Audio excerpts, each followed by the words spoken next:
why am I driving this tractor over every acre of growing corn we have? So I'm doing a process called side dress. So what I'm doing is I'm putting fertilizer on the growing crop.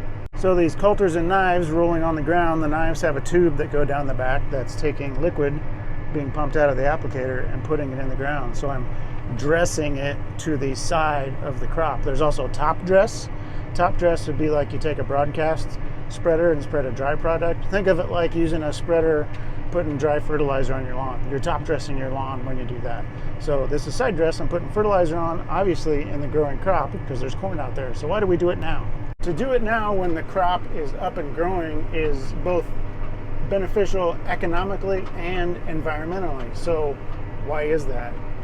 I'm using less, definitely less than we used to in the past. I've been whittling down our nitrogen rates. The old rule used to be kind of like 1 to 1.2 pounds of nitrogen per bushel of yield per acre. That's old news. That's not necessary anymore. So I'm shooting for more. I'm getting 0.8, 0.9.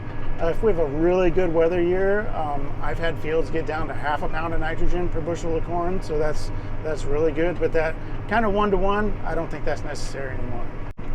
The old way of doing this for decades was, especially here in that corn belt, was to do fall apply. So after fall harvest, your field's going to corn the next year, you'd put all your nitrogen on in the fall.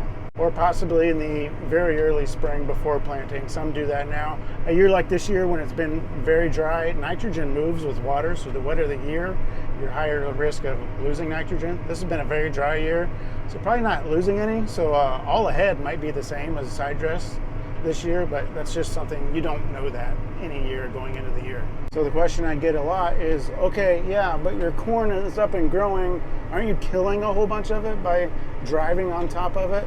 Well, no, I'm hardly touching any of it. Let's stop here for just a minute and show you what I'm talking about. So here's the corn. It's not very big right here, but I can do corn with this almost waist high, no problem. I've done that before. It's not that big this year. That's not the way things are working out. Some smaller corn, but you can see my knives in between.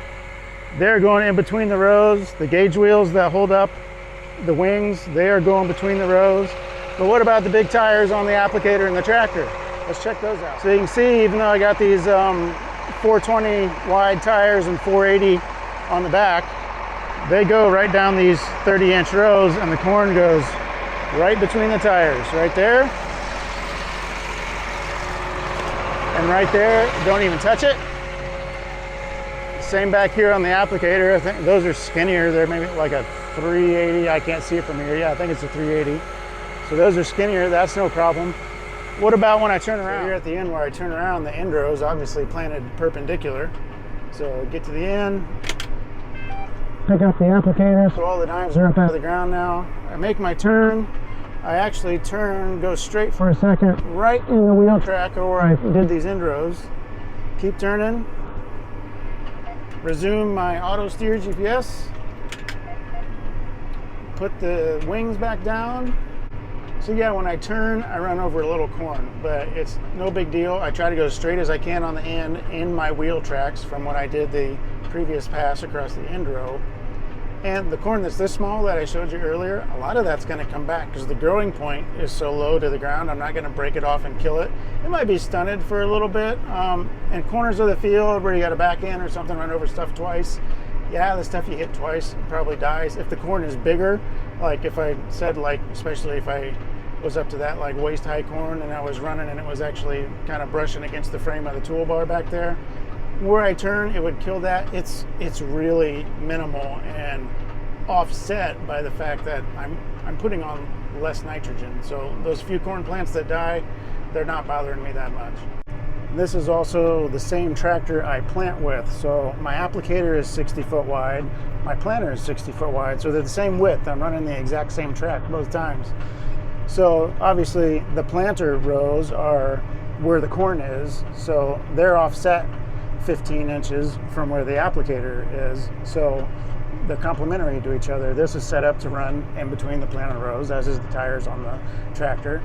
And being the same width is really nice because I can just pull in. So with my GPS, I'm not steering. This is taking care of the steering. I just turn on the ends, I'm running the exact same track. I'm keeping all my wheel traffic in the same path, so if I am making any compaction on these passes, it's in the same place. It's not in a different row across the field, so I'm limiting travel across the field, so that's nice to keep everything the same width. So if you take into account you're going to lose some terrain, so if I'm putting it on now, the first half of June versus last November, think of all the snow, rainstorms, snow melt, and April and May showers. I've missed all that. I've lost 0 nitrogen to that. So that's good for the environment. That's good for my wallet too. That allows me to put on less. This is also nice because it's kind of a fun job, and you get to drive over every corn acre you have and do a really good job of looking at your crop and everything that's going on. You might see a problem. Yeah, those are a few of the reasons we like side dress and why we do it. And you can see by my blue coverage map, I'm about to finish up this field. Only 2 more to go, and we'll be all done with side dress season. Hope that answered some of your questions, and if you've got more questions, let me know.